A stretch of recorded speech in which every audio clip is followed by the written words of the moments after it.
So like I said, today I'm probably going to be talking about my 4.6 4-valve swap. Pretty much how I did it and stuff. I'll show you guys, you know, what it looks like and stuff.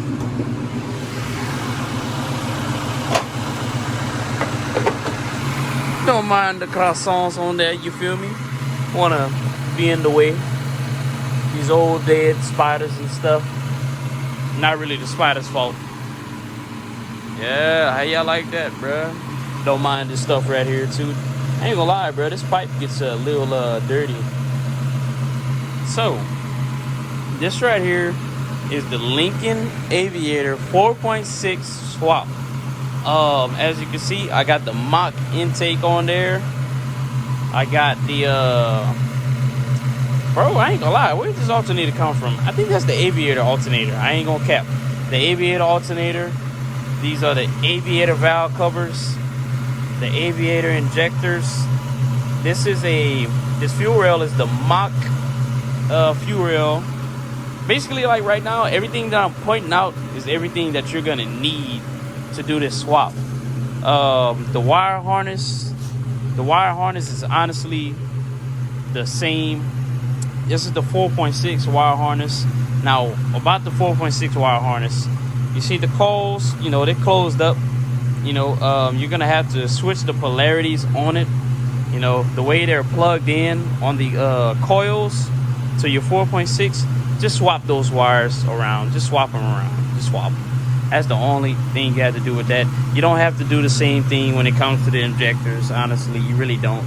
But you do see, like, you do need 24-pound injectors. And for my injectors, I had to get some, hold on, I'm trying to move this thing out the way. Make sure it's out the way. I don't want it hanging up or nothing.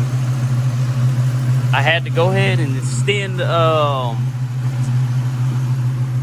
you have to extend the wires to the coils too, by the way. So I pretty much how you do that, they don't tell, nobody has a thing on how much do you have to extend the wires at all. Nobody has them at all. Mustang Lifestyle has a somewhat similar video of what you're gonna have to do. I had a video, but I don't know where it went. It just disappeared. So back to the injectors. Those are from the Aviator, and those are the EV6 injectors. And I had to get this little adapter right here to plug up to them. Ta-da! This right here, this setup, the intake tube is from a 4. No, that's from the mock as well. Besides that, you know, this little, I had to come up with this right here. That goes to the PVC or the PCV valve. PVC, yeah, PCV valve. I have no heater in the back because I didn't realize that the intake, the little intake tube runner that goes right underneath the intake for the coolant and all that goes in the back of the water pump. I didn't realize that I needed that from a mock and all that other stuff. I should have got the right one. This is from the Aviator, so that's why I'm not running heat. Usually people use like something that goes in the back. This is like a little, I forgot, some kind of cooling thing that makes it cooler. Besides that, I got this little air filter from O'Reilly's. This right here is a Mach 1 mass airflow sensor, and with that, you can see the wires. Whenever you get to your 4.6 regular 2V, you're gonna see that you have 4 wires straight in the middle. Well, the other 2 wires, as you can see, I don't have like the intake air temperature sensor. I was going to go ahead and put a hole through there so I could put the IAT sensor in there, but what I did was I pulled the wires out the IAT and I put one on this side. The first wire on the IAT goes on the left, and the next one goes on the right, which is the red and white wire. I don't know if you guys can see that. Let me see. Yeah, see that? That's the red and white one right here. There you go. Yeah. So I had to go ahead and do that as well so I can get readings. Well, I didn't know it was blurry. Another thing that I had to do, I had to get a Mach 1 coolant crossover tube. Like this is the Lincoln Aviator swap, bro. But at the same time, like everything that I have on here, I had to like pretty much convert it. You feel me? Kind of like somewhat slightly converted to an Aviator. This water pump was from a Mach 1. This is from my 2 valve, the idler pulley. This idler pulley is from the 2 valve. This pulley, the tensioner down there is from the 2 valve. The 4.6 AC compressor, that's from the 2 valve as well. I had to switch up the harness too, by the way. So just know you got to switch up the harness. This is a 2 valve power steering pump down there. As you can see, I got the bracket from the 2 valve as well on here for the power steering reservoir. When it comes to the coolant hoses and all that, see, this hose is getting super hot, pass through there. This, the radiator, is from the 2V. The fan is from the 2V. This right here, I had to modify this. As for this hose right here, this runs down, and you can see it goes to a thermostat down there. It's like way down there. Hope I don't drop my phone. It's like right here. I'm gonna show you guys underneath. I didn't have to get this reservoir either, by the way. I just got it just for the my other one was cracked, so I figured why not get it. But back to that ta-da. Yep. So that's how that went.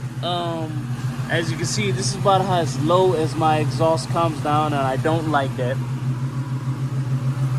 Another thing is, be careful when you're. If I was you, I'd mount this 4.6 from under the car. I dropped it in with the transmission, and it was quite a squeeze, man. Look, see, I'm like not even a finger. Hold on. You can probably see a little bit. I'm not even a finger, bro. I'm not even a finger. I'm like probably not even close to half an inch. I'm like a 1/4 inch from my brake booster hitting the valve cover. The timing cover, I used the 4.6 Aviator one, but I ditched that. I'm gonna tell you why I ditched that. So on this Mach 1, this is the Mach / Lincoln Murata. Is it? No, it's a Mercury Murata. I'm tripping. Hey, Drift Dreams, do not butcher me for saying that. Oh, by the way, guys, shout out to my man's Drift Dreams. I'm gonna try to include him in this video somehow, some way. He pretty much inspired me to do this 4.6 4-valve swap. And you know, seeing him on video and all that, you know, videos do make everything look easy, but it wasn't as hard as I thought it would be. And me saying that, you know, like seeing him do it as easy as it was on video, I give it like a, if I had to scale this from 1 out of 10, this was like at least a 6 to a 5 of doing the swap. It was fairly easy. It was much harder than I was like anticipating.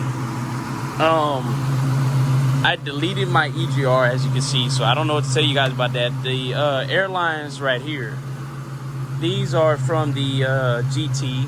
You could use those. You have to source you out one of these as well. Make sure you source out the intake. This sucker does cost. I got mine for at least $300, so honestly, it wasn't too bad. What else? The clutch cable, keep that the same. I bought a 4.6 4-valve, you know, flywheel.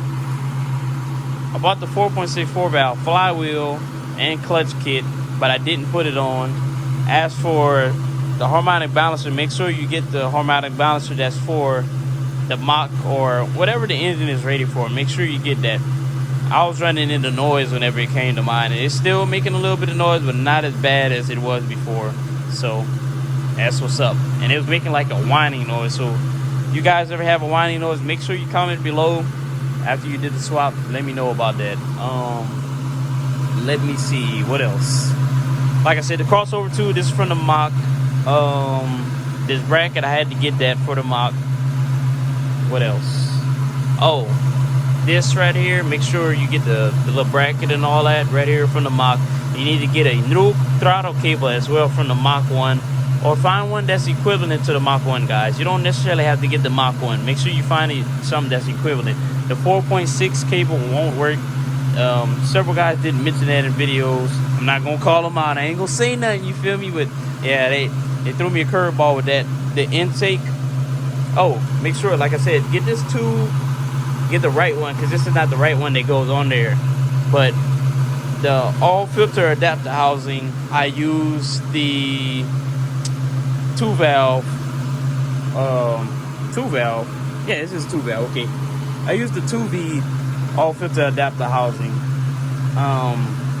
And that's the reason why I couldn't use the Lincoln Aviators one. Now, as when it came to headers, I use long tube BBK headers, but guys, don't use them at all.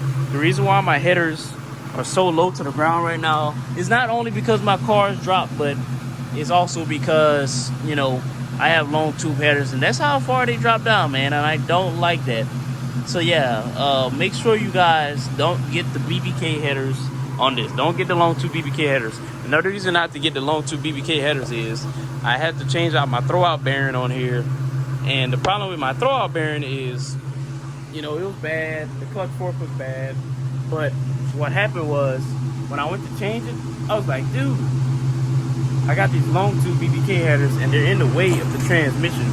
So I had to take off the right side passenger long tube header in order to pull my transmission out, because the way it wraps around the car, it wraps like around the transmission, like right around the transmission. So yeah, I had to do that. I didn't have to get a new K member, by the way. Just letting you guys know that. Let me show you guys if I can show you like where these long tube mount. Like how does it mount?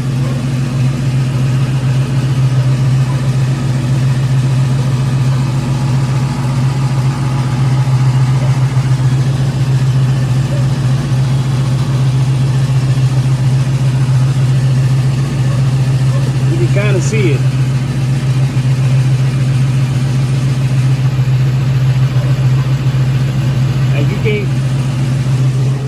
You can't even see around it because the header is literally right in the way. So yeah, don't get BBK headers. I would suggest getting short tubes, or if you're getting long tubes, make sure you spend some extra money to get the right long tubes, not the BBK. Stay away from BBK headers. I am telling you guys, stay away from it. That'd be a tight thumbnail too. Woo-hoo. I like that one. Another thing, like I said, I use the GT wire harness. Radiator the same, coolant reservoir the same, this the same, all those pulleys the same as from a 2-valve, honestly. Oh, the reason why I didn't like this, like I said, this is the Lincoln Aviator swap, but this is the reason like why I didn't use all the Lincoln Aviator components. Let me show you guys real quick. One is because they're all filled. Ooh, Lord, Mr. Spider-Man, get out of here, man. What you doing? I don't want to get bit. But when it came to the Lincoln Aviator swap, I ran into a lot of hiccups. So if you can find a 4-valve, get the Lincoln Aviator swap. But just know that you're about to spend a lot of money getting all the Mach 1 components and all that stuff. If I used the Lincoln Aviator intake, by the way, it would have stuck out through the hood. I'm not even gonna lie. Sorry that you guys had to see a pile of nothing. As you can see, that blue piece of junk up there, that's the Lincoln Aviator's timing cover. This is the 2-valve block, by the way. But this right here is definitely the the Lincoln Aviator. First off, it comes with 3 pulleys, and on the side right here, you can see they have a little thing right there. There's a bolt that goes through here, and that's where you power steering pump. And I tried to use the Lincoln Aviator's power steering pump, and it does, like, I could use all that. I used it all, but it was like this much from the frame on the right side where the battery is whenever I did that. And basically, I was running out of room whenever I did that.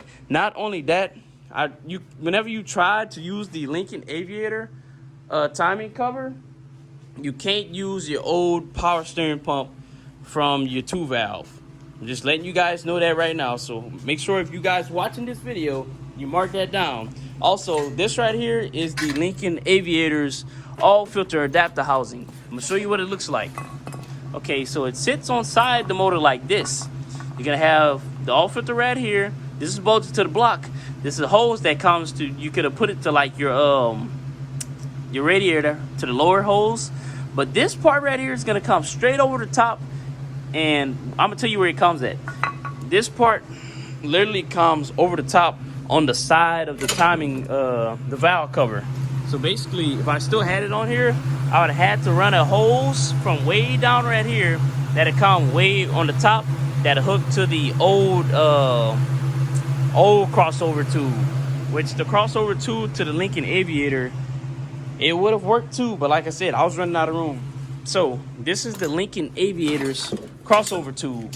Now, mind you, if I did use this crossover tube, I would have been able to go ahead and probably had heating and cooling. Well, heating more like, not cooling. I got cooling, but it's really just the heating part. This is what the crossover tube to it looks like. See, they have a hose. It goes just like this. And you guys spot the difference? So, okay, you got this right here that goes right here, but there's one spot that's missing. You know, it's missing this little down pipe that goes down there. So you wouldn't have that. You know, these two right here go inside, you know, the heads. This part right here would have to come out on the side and, you know, come right where this one is at. And this one, like I said, you'd have to figure out something for that. Oh, this one goes to over there. It would go to where that hose would come out that I was just talking about on the side of the valve cover. So that's why I skipped that swap. Like I said, also I ran out of room. Everything was like, the power steering pump, bro, like, you see where this hose is right here? This one, where my finger is on, or maybe this one. It was about, like, the power steering pump sits about this high, about where the reservoir is at.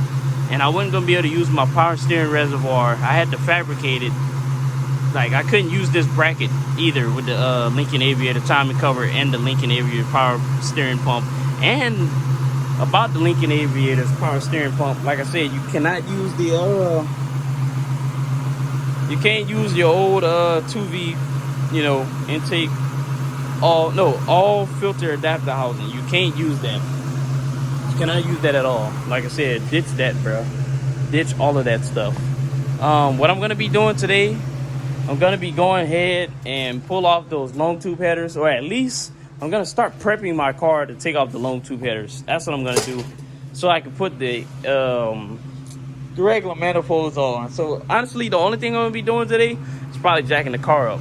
But as far as to the how-to 4.6 4-valve swap, when it came to the ECM and the PCM and all that, whatever you call it, this is the stock PCM on there. I have a tune loaded on there, and the only thing I did on the tune was put that it has 24-pound injectors on there. That's the only thing I did. I may have tweaked out the idle a little bit, but that's it.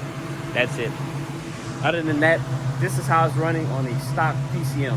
So, regardless of that, hope you guys like the video. Make sure you drop me a like and go give my boy Drift Dreams a follow. Drift Dreams, say it again. It's Drift Dreams 242. Make sure you give him a follow, because like I said, he helped me out doing the swap and timing it and all that stuff. He helped me out real good. So go check out his channel if you need more info. He may have talked about things that I did not include in the video.